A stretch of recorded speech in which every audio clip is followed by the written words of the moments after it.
سلام طعنا هابلنا زي خبركم تخاتلتنا نساعات زبلنا يوم حابريتات حزنا لكم مسئنا لنا فلما قنق عند رساتهم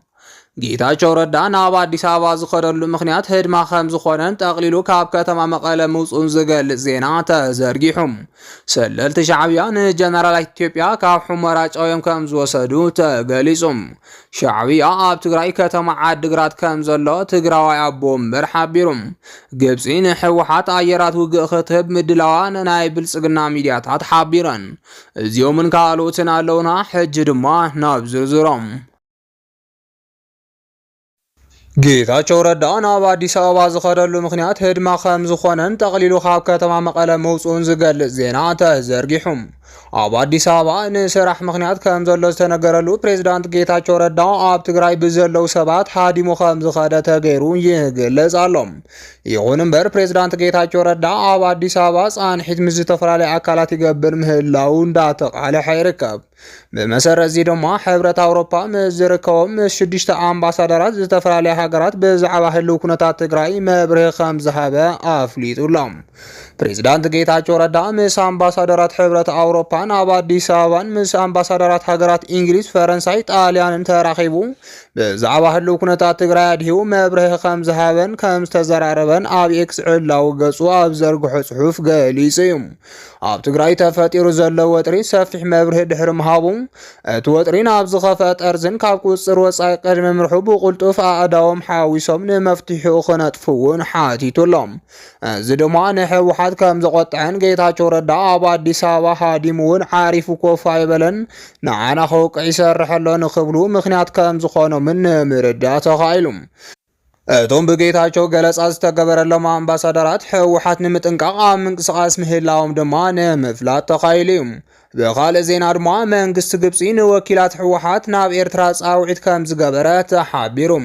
ሕወሓት ዝጀመሮ ምንቅስቓስ አንጻር ኣብይ ዝገምገመ መሪሕነት ግብፂ ሕወሓት ዕላዊ ኣጋር ንምግባር ናብ ኤርትራ ጸዊዖም ኣለዉ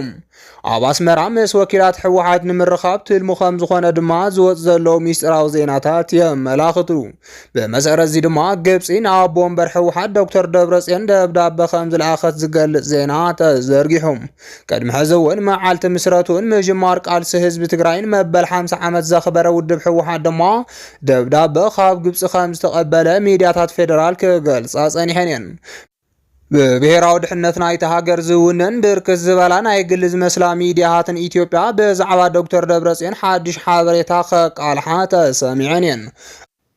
እዘን ሚድያታት ዋና ኣዛዚአን ዝኾነ ኣብይ ኣሕመድ ብዝለዓለ ሽርሒ ተመሊኡ ንበዓል 11 ለካቲት እንኳዕ ኣብፅሐኩም ዝበለ ናይ ሽዑ ዜና ገዲፈን ፕሬዝዳንት ግብፂ ምስ ዶክተር ደብረጽዮን ተዘራሪቡ ዝብል ዜና ኣውፅአን ምንባረን ዝዝከር እዩ ከም ዝፍለጥ ኣብ ዝሓለፈ ኣብይ ኣሕመድ ብቋንቋ ትግርኛ እንኳዕ ንበዓል 11 ለካቲት ኣብፅሐኩም ዝብል መልእኽቲ ከም ዘመሓላለፈ ምሕባርና ይዝከር እዩ ይኹን እምበር እቲ ንሱ ዘውፅኦ መግለፂ ናብ ካልኦት ህዝቢ ኢትዮጵያ ተተርጊሙ ንኸይመሓላለፍ ዝገበረ ኮይኑ ዕላማ ናይዚ ድማ ክሳብ ሕጂ ግልጽ ከም ዘይኮነ ተሓቢሩ ብኻዝና ብልጽግና ከም ዝመሓደራ ዝግለጸለን ዘሎ ሚድያታት ኣብ መዓልቲ 11 ለካቲት ግብፂ ምስ ኣቦ እምበር ሕወሓት ከም ተራኸበት ክገልጻ ጸኒሐን እየን ከም ኣገላልጻ ዘን ሚድያታት ድማ ፕሬዝዳንት ዓብደልፈታህ አልሲሲ ብደብዳቤ መልክዕ ምስ ኣቦ እምበር ሕወሓት ምርኻቡን ደብዳቤ ከም ዝለኣኸሉን ገሊጸን እየን ቅድሚ ሕዚ እውን ሰበስልጣናት ግብፂ ኣብ ኣስመራ ሻዕብያን ሕወሓትን ንምትዕራቕ ምንቅስቓስ ምጅማሮም ብርክት ዝበላ ናይ ዓረብ ሃገራት ሚድያታት ተወኪሰን ዝገለጻ እተን ሚድያታት ወታደራዊ ኣዘዝትን ዲፕሎማስኛትን ሰራዊት ግብፂ ትግራይን ኤርትራን ንምትዕራቕ ውሽጣዊ ምንቅስቓስ ከም ዝጀመሩ ዝገልጽ ሓበሬታ ዘርጊሐን እየን ኣብ ሃገሩ ሓያል ዝኾነ ኩናት የካይድ ከም ዘሎ ዝንገረሉ ዘሎ መራሒ ሱዳን ዝኾነ ጀነራል አልቡርሃን እውን ነዚ ምንቅስቓስ ጀሚርዎ ምንባሩ ኣዘኻኺረን ኣለዋ ኣብቲ ከባቢ ጠንካራ ምሕዝነት ንኽፍጠር ድማ ሕወሓትን ሻዕብያን ንምትዕራቕ ምንቅስቓስ ጀሚሩ ምንባሩ ይሕብራ ሰበስልጣናትን ኣዘዝ ሰራዊትን ፖለቲካዊ ኣመራርሓ ግብፅን ኣብ ኤርትራ ኣስመራ ኣብ ዝኣተውሉ ሕወሓትን ሻዕብያን ንምትዕራቕ ዝርርብ ከም ዝጀመሩ ዝገለጻ ኮይነን ዓብዪ ምንቅስቓስ ምጅማሮም ድማ ኣዘኻኺረን እየን ኣብ ጉዳይ ፖለቲካ ኢትዮጵያ ኤዳ ከም እትእቱ ብስፍሓት ክቃልሐላ ዝጸንሐ ግብፂ ሎሚ ግን ንዓረብ ሚድያታት ዝኣመናሉ ሓደ ድቃስ ኣብይ ኣሕመድ ዝኸልእ ዜና ተሰሚዑሎም እዚ ዜና ድማ ሕወሓትን ሻዕብያን ናብ ሓደ ኣሰላልፋን ናብ ዕርቅን ብምእታው ኣንጻር ፌደራል መንግስቲ መንግስቲ ንምቅላስ ዝዓለመ ምዃኑ ንምፍላጥ ተኻኢሉ እዞም ናይ ግብፂ ወኪላት ብዛዕባ ዓርቂ ምስ ሕወሓት ምስ ኣመራርሓ ሕግደፍ ብሰፊሑ ከም ዘተይሉ ድማ ይግለጽ ኣሎ ኣብ ዝሓለፈ ድማ ሚኒስትር ጉዳያት ወፃኢ ግብፂ ዝኾነ ሳሚሕ ሻኩሪ ኣብ ኣስመራ ኣትዩ ብዛዕባ እዚ ጉዳይ ምይይጥ ከም ዘካየደ ክሕበር ቀኒዩ ካብ ቀረባ ግዜ ጀሚሩ ሃገረ ግብፂ ኣብ ዙርያ ህዳሴ ግድብ ምስ ኢትዮጵያ ተካይዶ ዝነበረ ዝርርብ ብዕሊ ጠጠው ከም ዘበለት ኣፍሊጣ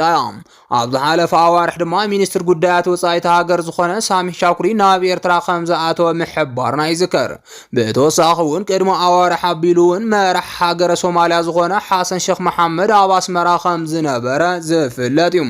በዚ መሰረት እውን ኤርትራ ሎሚ ኣንጻር ኢትዮጵያ ዝጀመረቶ ዕላዊ ምንቅስቓስ ኣጥቢቓ ተተሓሒዛቶ ምህላ ዘመላኽት ይኽብሉ ብርክት ዝበሉ ተንተንቲ ይገልጹ ኣለዉ ብግልፂ ክጣፍኡሉ ኣብ ዝኽእሉ ደረጃ በፂሖም ዘለዉ ኣብዪ ኣሕመድን ኢሳያስን ሎሚ ቅልጡፍ ዝኾነ ወተሃደራዊ ምዕባለታት እንዳገበሩ ይርከቡ ሎሚ ከዓ ምእንቲ ግብፅን ኣብይን ንምጥፋእ ክበሃል ምስቲ ንልዕሊ 30 ዓመት ፀላእየ እዩ ዝበሎ ሕወሓት ንክዕረቕ ኣብ ዝርርብ ምህላው ተሓቢሩ ኣሎም እዚ ድማ ብግብፂ ኣሸማጋላይነት ዝግበር ዘሎ ኮይኑ ዋና ዕላምኡ ድማ ናይ ሓባር ፀላኢ ዝበሎ ኣብዪ ኣሕመድ ንምጥፋእ ዝሓሰብዎ መንገዲ እዩ ብዙሓት ሚድያታት ብልፅግና ድማ ሎሚ እቲ ዝሕመ ዘሎ ዕርቂ ብግልፂ ምጅማሩ ብምሕባር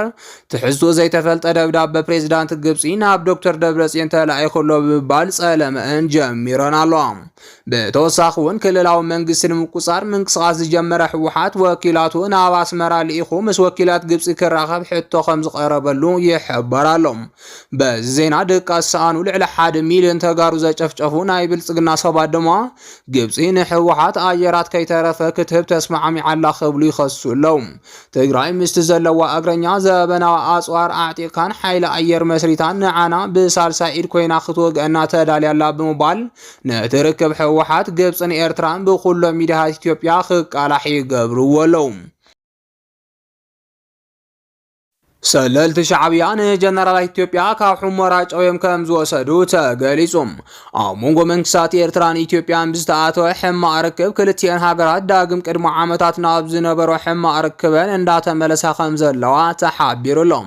ብፍላይ ኢሳያስ ኣፈወርቂ ኣብዚ ሕጂ ሰዓት ጠንካራ ኢትዮጵያ እንተሃልያ ናይ ህልውና ስጋት እያ ብምባል ውግእ ኣብቲ ሃገር ከየቋርፅን ንመንግስቲ ከዳኽምን ኣበርቲዑ ይሰርሕ ምህላው ተሓቢሩ ነዚ ስዒቡ ከዓ እዚ ተግባር ኢሳያስ ኣብ ኢትዮጵያ ንኸይሳኻዕ ፌደራል መንግስቲ ኣንጻር ሻዕብያ ዝተፈላለየ ምንቅስቓሳት እንዳካየደ ይርከብ እዚ ምንቅስቓስ ድማ መውፃእ ሰራዊት ኤርትራ ካብ ድንበራት ትግራይን ዝተፈላለዩ ከባቢታት ኢትዮጵያን ተግባራዊ ንክኸውን ዝዓለመ ምዃኑ ተሓቢሩ ኣሎም ሎሚ ድማ ኣባላት ስለያ ሻዕብያ ንሕማቕ ርክብ ሃገራት ኢትዮጵያን ኤርትራን ዘጋድድ ተግባር ክፍፅሙ ምጅማሮም ተገሊጹ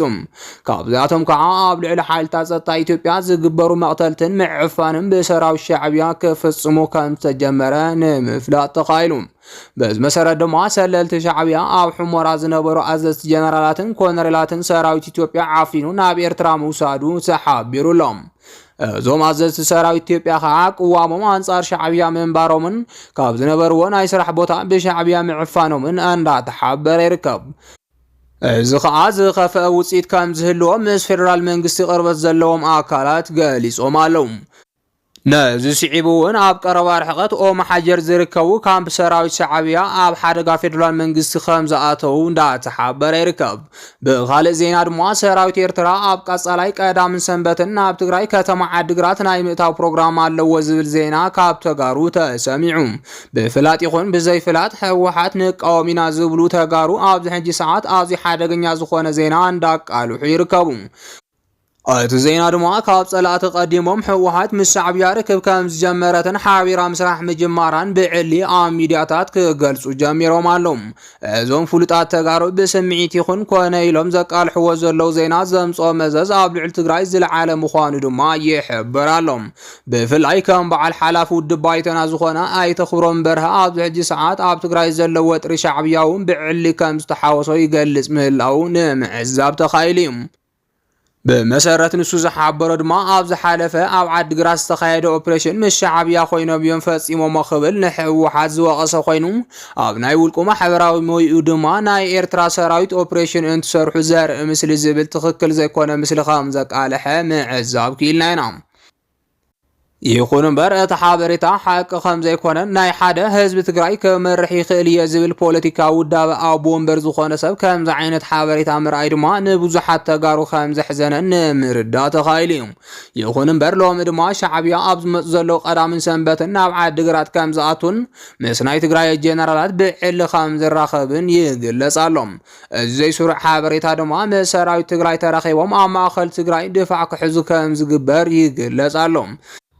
ይኹን እምበር እቲ ሓበሬታ ሓቅነት ዘይብሉን ናይ ሻዕብያ ሰራዊት ኣብ ናይ ትግራይ ከተማታት ብወረራ እምበር ብፍትወት ትግራዋይ ክህሉ ከም ዘይኽእልን ተገንዚቦም ኮነ ተባሂሉ ከተማታት ትግራይ ንምድብዳብ ዝሓስብ ዘሎ ኣብይ ናይ ኤርትራ ሰራዊት ኣብ ከተማታት ትግራይ ኣሎ ኢሉ ዘቃልሐ ዜና ተጋሩ ተቐቢሎም ኣጀንዳ ከይገብርዎ ጥንቃቐ ክገብሩ ፃውዒት ቀሪብሎም። ዝኸበርኩም ተኸታተልትና ንሰዓት ዝበልናዮም ሓበሬታታት ነዚኦም ይመስሉ ነይሮም። ንምክትታልኩም ካብ ልቢ ነመስግን።